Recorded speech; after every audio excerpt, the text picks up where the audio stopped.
Bonjour à tous, bienvenue sur cette chaîne. Je suis très content de faire cette première interview avec Piero San Giorgio. Piero San Giorgio pour moi a été très important puisque son travail a été vraiment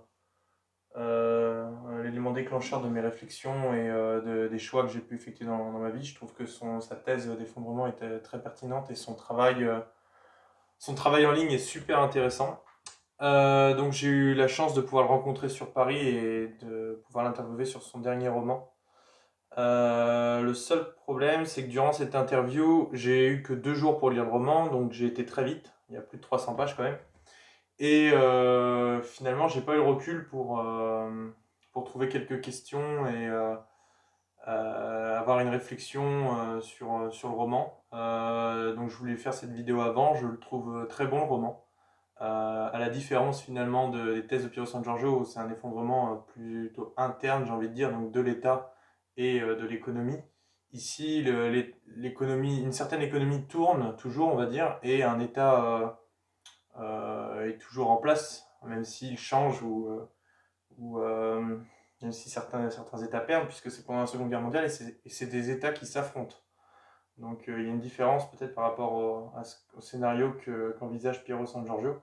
Néanmoins, le bouquin est super intéressant, puisque peut-être qu'aussi demain on aura des affrontements entre États, on n'aura peut-être pas simplement un État qui s'effondre. À un moment, il a le choix, en étant prisonnier chez les Allemands, donc on rappelle qu'il est italien, son grand-père, de pouvoir choisir de mettre un métier, de donner un métier et ses compétences. Et son grand-père se rend bien compte que s'il met un bon métier, utile aux Allemands, il sera mieux nourri, mieux logé et pourra mieux survivre pendant la guerre. Donc c'est plein de choix qui ont été faits par son grand-père qui l'amènent finalement, même dans une situation où il a l'air dépourvu d'espoir et même d'emprise sur sa vie, où il a pu quelque part un peu plus se débrouiller pour sa survie. Donc très bon roman. Moi j'étais très content d'avoir lu ce roman. C'est dans la continuité. C'est une petite voilà, dans la continuité ou une petite parenthèse du travail de Piero San Giorgio, c'est comme on veut. Euh, et du coup, je vous laisse l'interview juste après. L'interview se coupe très rapidement sur la fin, c'est parce que c'était avant sa séance de dédicace et du monde attendait à l'extérieur. Donc on a coupé rapidement pour pas faire patienter tout le monde. Voilà, au plaisir de vous voir sur ma chaîne et pour mes prochaines interviews.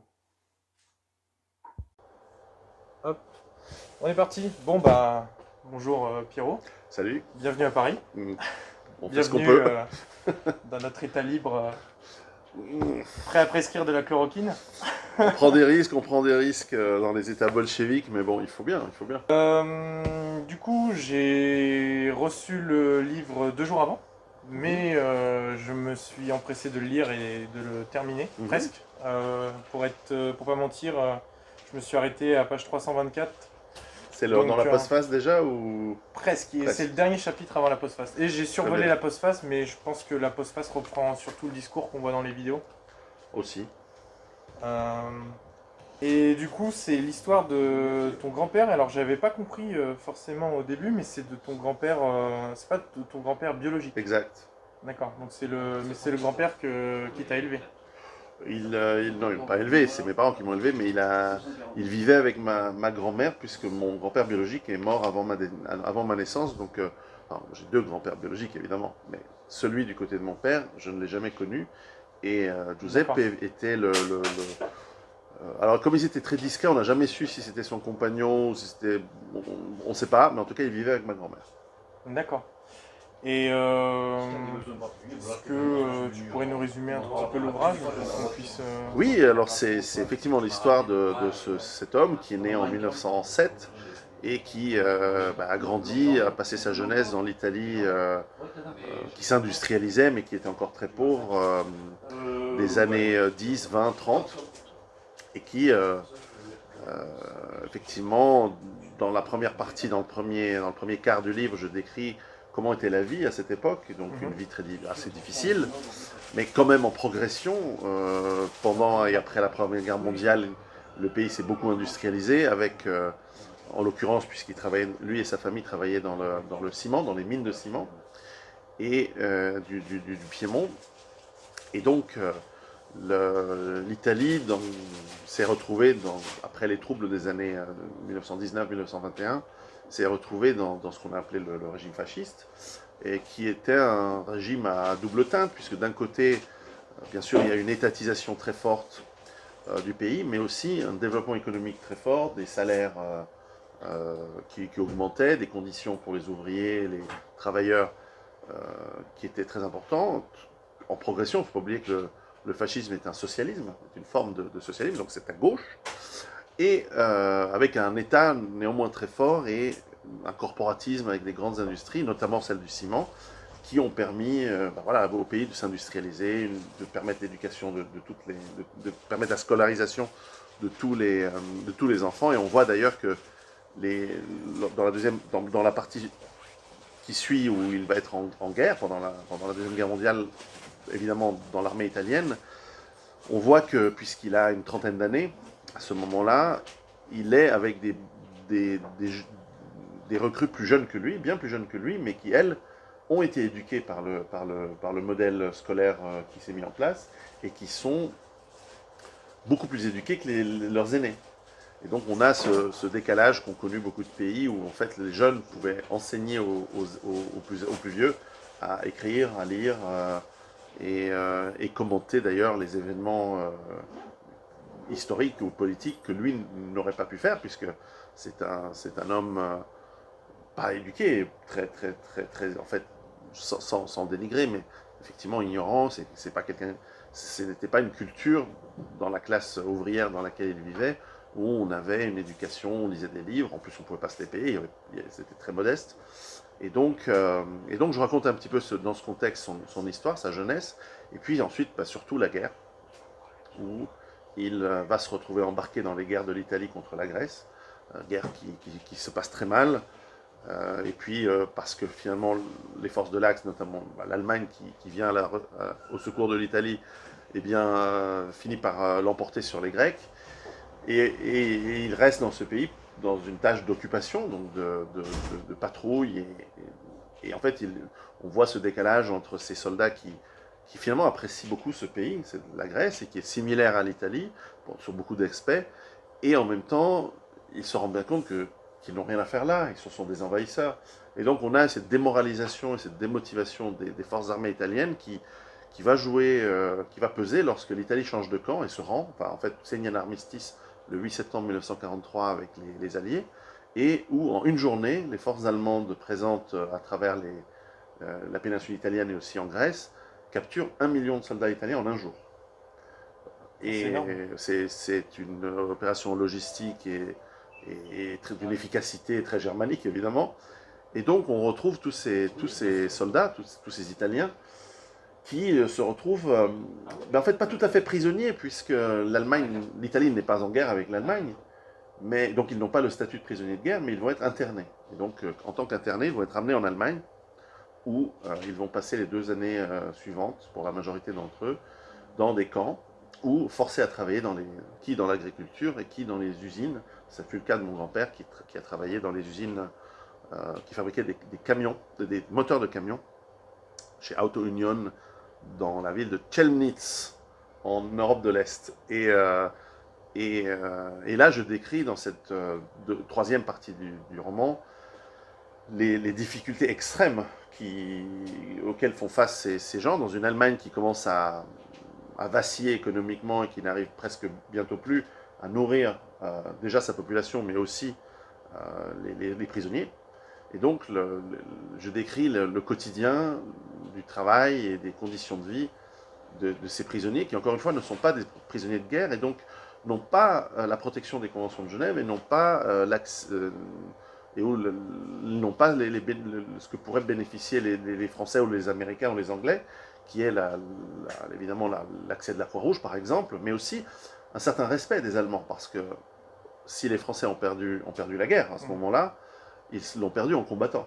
Et donc les Allemands, finalement, respectent le combattant quand bien même ils l'auraient perdu, et donc ils respectent les Anglais, ils respectent les Américains, ils respectent les Belges, ils respectent les Français, ils respectent et traitent correctement donc toutes ces prisonniers de guerre occidentaux.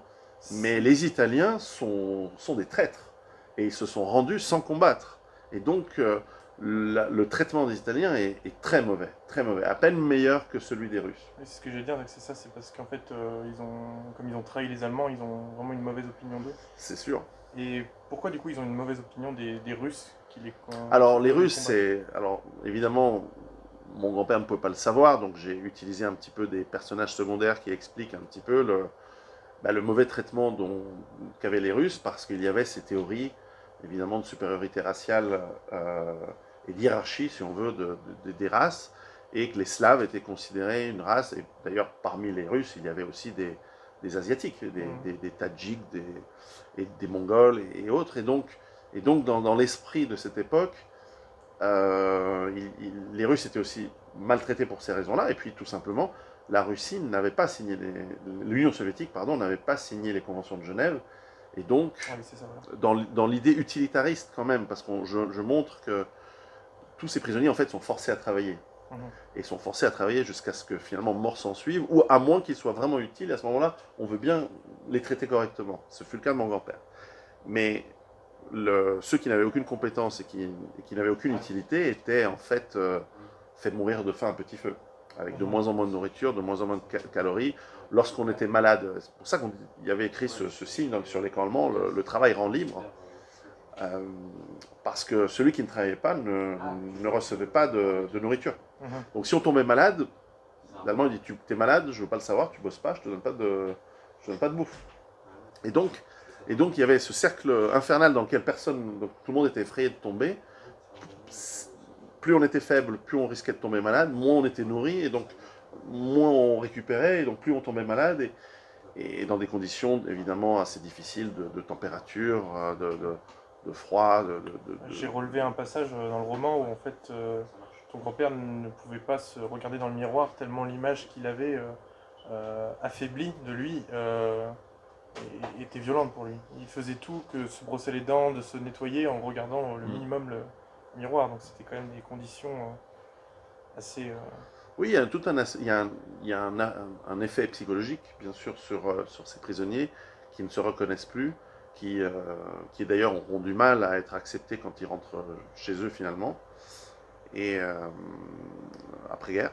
Et donc, cette histoire, ensuite, évidemment, dans la partie suivante du livre, je raconte sa libération par les forces de l'armée rouge, par les soviétiques, et sa péripétie pour rentrer au pays le plus vite Mhm. possible.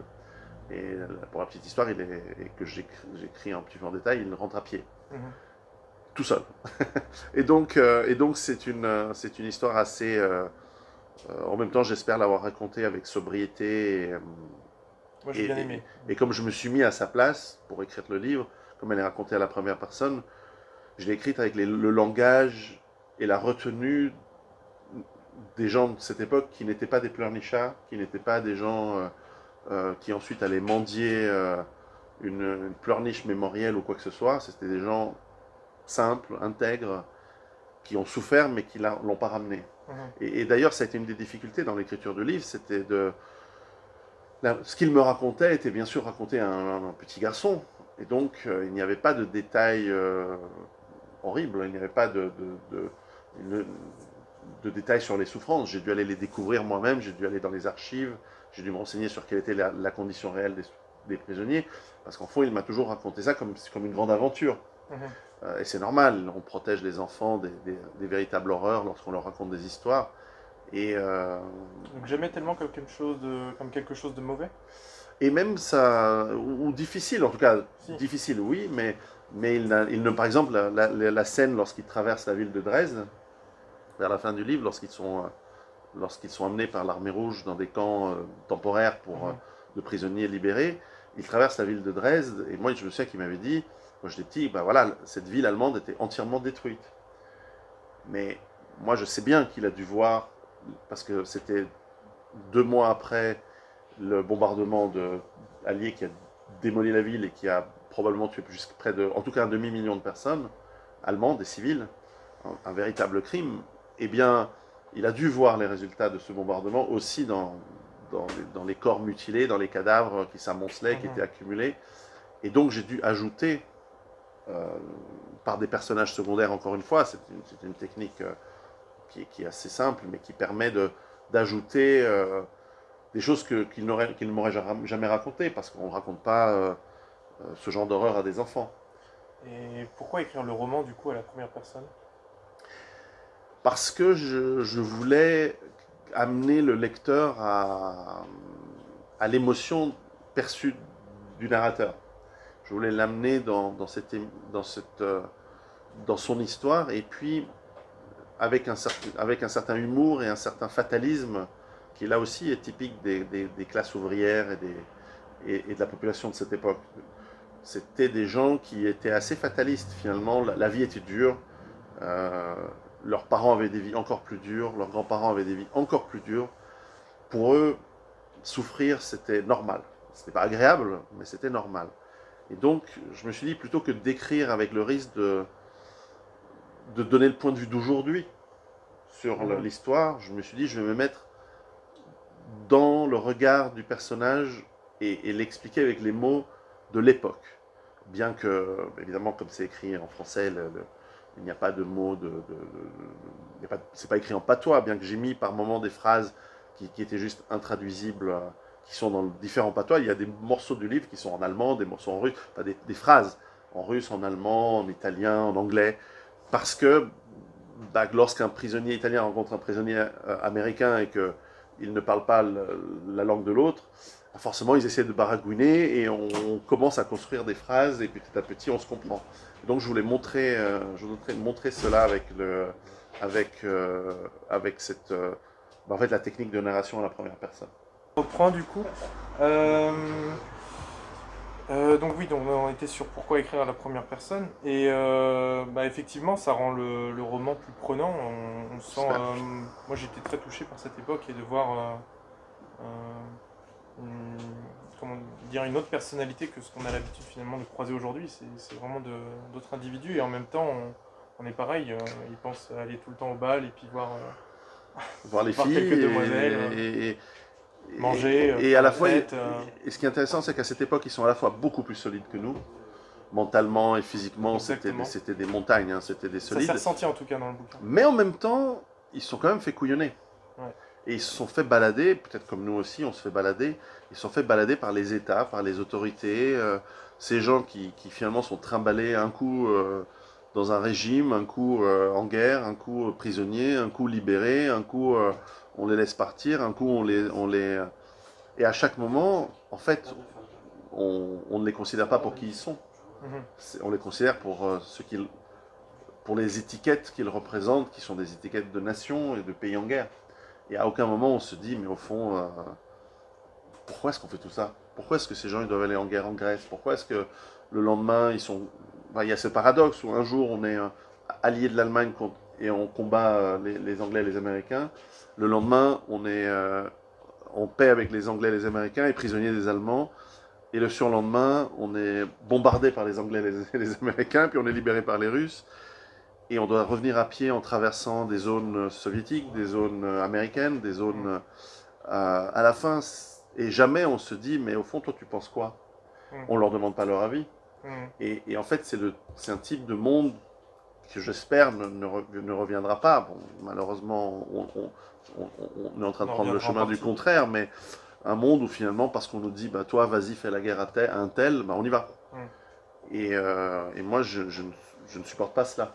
Moi, je n'ai pas envie d'aller me battre contre des gens que je ne connais pas et qui ne m'ont rien fait. Je me doute. Et petite question qui me vient, parce que j'ai pas pu terminer le roman, il me restait 10 pages Ah, et j'ai pas fait, j'ai survolé la postface. Est-ce ton grand-père a eu raison de rentrer à pied? il est arrivé plus vite que les autres, ça c'est certain. Il est arrivé. Les prisonniers italiens qui ont été libérés par les soviétiques sont rentrés au pays entre septembre et décembre pour la majorité, entre septembre et décembre 1945, Alors que lui, alors il est que arrivé en juin. lui, il est arrivé en juin. D'accord. Effectivement, quand même. Ça fait Donc il est arrivé un petit peu en avance. ça fait une bonne Ouais. différence. Maintenant, j'aurais une question, mais euh, plus par rapport aussi en lien avec le travail que tu fais aujourd'hui. Parce qu'ici, on nous raconte l'histoire finalement d'un effondrement, mais qui est toujours avec un appareil étatique qui est en place et d'États qui s'affrontent. Ouais. Et aujourd'hui, ce qu'on voit dans les bouquins, c'est plutôt une préparation individuelle d'abord, Mhm. puis après une préparation de clan, de communauté. Ouais. Parce que finalement, ce à quoi tu te prépares, c'est plutôt un effondrement de l'État, c'est pas un affrontement de l'État. C'est Et vrai. Et l'État, il nous apporte que des malheurs, à mon avis. C'est vraiment ma pensée profonde, c'est que lorsqu'il fonctionne trop bien, il nous emmène et nous balade par le bout du nez à faire des conneries du genre aller coloniser des gens, les ramener chez nous, faire des guerres contre un tel, puis ensuite contre un autre, alors on est cousins. Enfin, je veux dire, la France, l'Allemagne, l'Italie, c'est quoi ces guerres stupides qu'on a fait pour avoir 40 km de terre de plus ou de moins, alors qu'on est cousins et que, bon, on connaît les raisons derrière tout ça. Mais enfin, l'État nous amène dans ce genre de problème. Et puis, aujourd'hui, lorsque l'État il est à la fois omniprésent mais incroyablement faible. À la au moindre problème, on a vu avec l'incompétence incroyable dans certains pays dont cette pandémie de 2020 avec laquelle elle a été gérée. je vois pas lequel. Oui, oui, vous n'êtes pas le seul, vous n'êtes pas le seul. Pour ça, il y en a plusieurs qui ont fait n'importe quoi. Eh bien, on voit que l'État, c'est notre pire ennemi. Et il nous considère comme son ennemi. On voit que ce sont les États qui nous ouvrent les frontières et nous amènent des gens qui, au quotidien, nous pourrissent la vie. Ce sont les États qui nous mettent dans des situations économiques où on est soit un esclave docile d'une multinationale ou d'une grande entreprise, ou pressuré pour des marges excessives de groupes financiers. Et aujourd'hui, alors c'est vrai que les risques ne sont pas qu'on soit recruté et envoyé en guerre contre un pays ou un autre, puisqu'il n'y a plus de la capacité, mais aujourd'hui, dans les risques d'effondrement, ce sont ben, l'écroulement des systèmes qui nous rendent dépendants d'approvisionnement de nourriture, d'énergie, les potentielles guerres civiles qui se mettent en place. Bien que guerre civile, c'est un mot impropre à la situation aujourd'hui, mais ce sont des guerres un peu de tous contre tous, où on aurait vécu ce confinement sans les magasins remplis de nourriture. Ça aurait été le départ là pour le coup, d'un véritable effondrement avec violence. Hein. Mhm. Tandis que, fort heureusement, en tout cas pour ce coup-ci, au contraire, j'ai vu plutôt des signes encourageants d'entraide, parce qu'on savait qu'il y avait de la bouffe dans les supermarchés. Mhm. On aurait enlevé ce facteur-là, On a eu je pense aussi des qu'on aurait signes eu des de, gens qui se mangeaient les uns les autres au bout de 2 semaines. on a eu aussi des signes de révolte intelligente. Aussi. En France, moi j'ai été très étonné. Euh, mais aujourd'hui, est-ce qu'il y a des risques finalement que par cet effondrement, on puisse nous emmener dans une guerre à On l'extérieur peut de... nous emmener dans des guerres nucléaires, lisez NRBC, Mhm. ou aussi dans des guerres horizontales, c'est-à-dire que plutôt lorsque les gens se révoltent à ce qu'ils perçoivent comme des injustices, c'est le cas des Gilets jaunes en France, etc., eh bien, pour le pouvoir, et je ne parle même pas du pouvoir politique, je parle du vrai pouvoir, celui qui achète le pouvoir politique et qui l'utilise comme courroie de transmission de ses décisions, eh bien, pour ce pouvoir-là, voir des gens qui se révoltent, c'est dangereux. Alors que si on peut faire en sorte qu'ils se battent entre pauvres de différentes couleurs de peau, par exemple, ou entre pauvres de différentes religions, ça, c'est tout du bonus pour eux. Parce que Mhm. ça, et en plus, ils pourront vendre des armes. Donc, il y a un côté créer du chaos pour essayer de s'en tirer. Alors ça ne veut pas dire qu'ils s'en sortiront parce que on- le chaos, on sait toujours où il commence, mais on ne sait jamais quand il finit. Donc moi, je ne leur conseille pas de cette voie, mais enfin, je ne crois pas qu'ils m'écoutent, mais je ne conseille pas à l'état profond et au pouvoir profond de l'Occident qui aujourd'hui est en train d'abattre toutes ses cartes. On le voit aux États-Unis avec ses émeutes et ces mouvements qui ressemblent à une révolution bolchevique sans les muscles et sans le physique. Mais bon, nous vivons une année 2020 qui est une accélération très importante dans l'effondrement que j'explique et dont je parle depuis 2011. Aujourd'hui, je pense que le discours est plus audible finalement. Il l'est, et je vois qu'il y a de plus en plus de gens qui s'y intéressent et qui viennent à ces thèmes et qui sont d'ailleurs surpris de découvrir que finalement ce que j'explique dans mes livres n'est pas extrême, ni un appel à la violence ou du farfelu, c'est au contraire très structuré, très stratégique, avec des applications très concrètes, parce que mes livres ne sont pas des pamphlets de dénonciation d'une chose ou l'autre, ce sont des guides de stratégie et avec des marches à suivre qui sont à adapter pour chacun, bien entendu, mais qui donnent voilà, des marches à suivre pour tenir le coup, avoir de l'autonomie, de l'indépendance et développer finalement une liberté. J'ai du mal à comprendre que ça puisse faire débat, puisque finalement c'est des réflexes assez normaux. Oui, mais ça fait débat parce qu'il y a beaucoup de gens qui ont des égos et qui sont jaloux et qui se disent ah, bah, c'est moi qui aurais voulu dire ça ou pas, Mhm. ou les gens ne supportent pas. Vous savez, là, on est dans des cultures, notamment en France, de panier de crabe. Hein. Dès qu'il y a quelqu'un qui a un peu de succès, tout le monde s'offusque, essaye de ça. Et puis ensuite, il y a aussi les organes officiels qui dépendent de ce pouvoir que je mentionnais tout à l'heure, qui eux ne veulent pas qu'on ait ce genre de solution, parce que des gens autonomes, libres, ça va poser problème un jour, parce que ce sont des gens qui ne vont pas être des esclaves obéissants ou des moutons qu'on amène à l'abattoir. Donc nous, on pose problème. Alors, pour l'instant, on a un problème qui n'est pas géré, de leur point de vue, parce que nous sommes peu, nombreux. On verra comment ça va se faire. Mais de toute façon, nous n'avons pas le choix entre être libre et avoir des risques et être un esclave et en fait avoir aussi des risques, parce que lorsqu'on est dépendant de quelqu'un à tout moment, la subsistance qu'il nous donne peut être ôtée, elle peut être éliminée, eh bien à ce moment-là, vaut quand même mieux prendre le pari d'être libre. Ça me semble assez évident. Mais aujourd'hui, avec ce qui s'est passé finalement vis-à-vis du coronavirus, du confinement, et là ce qu'on a vu aux États-Unis avec les émeutes, Mhm. tu dis qu'ils sont en train d'abattre leur dernière carte. J'ai l'impression.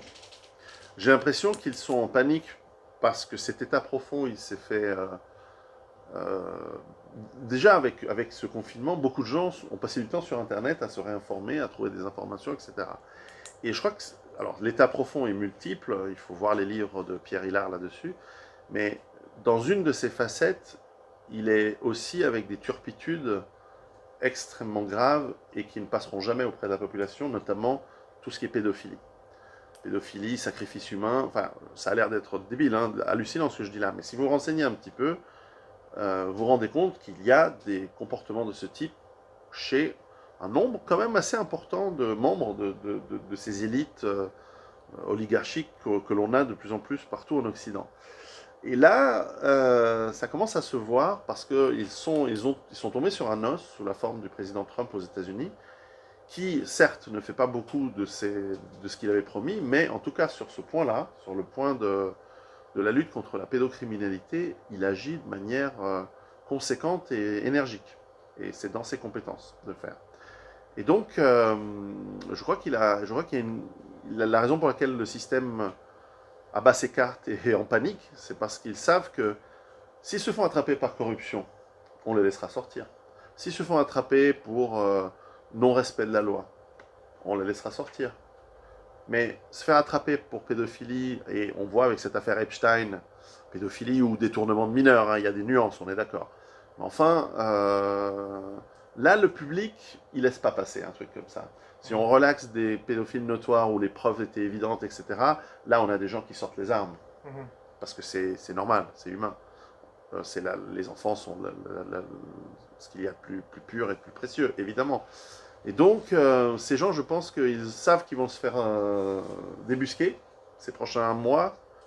Et là, il y a une course contre la montre pour faire tout pour que le système soit au pire au chaos, ou en tout cas ne puisse pas réélire Trump.